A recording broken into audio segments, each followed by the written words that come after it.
As we enter into the central temple, sliding down into the main chamber, we break through more of these routes before we enter into the throne room for the Bed of Chaos.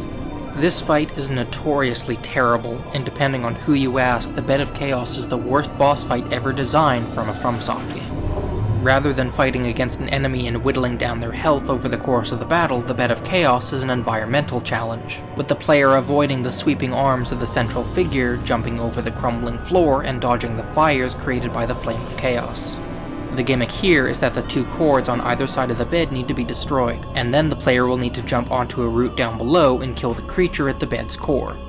Any damage dealt to the Bed of Chaos will carry over after death, meaning the player can destroy a tether and perform a quick reload so as to not have to run the full distance to the next target.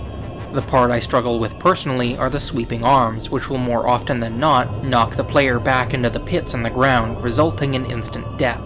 I do not have any way to access the game's files, so I am unable to check this, but I swear that the hitboxes for the arms of the creature will also sweep the player along their path, making it impossible to dodge through them. In addition, both of the runs back to the boss are quite long.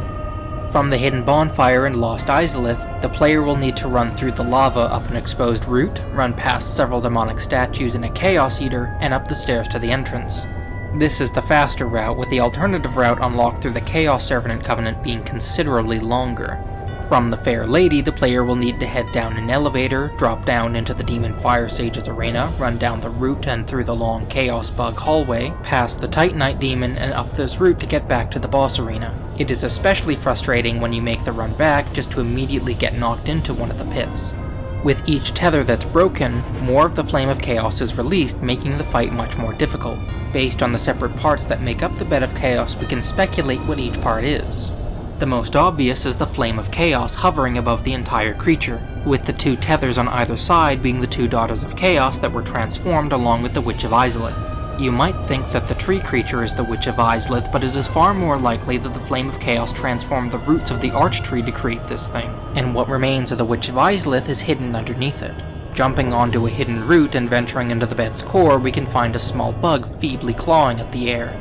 For all her power, this is what the Witch of Izalith has been reduced to, serving as nothing more than fuel for the Flame of Chaos.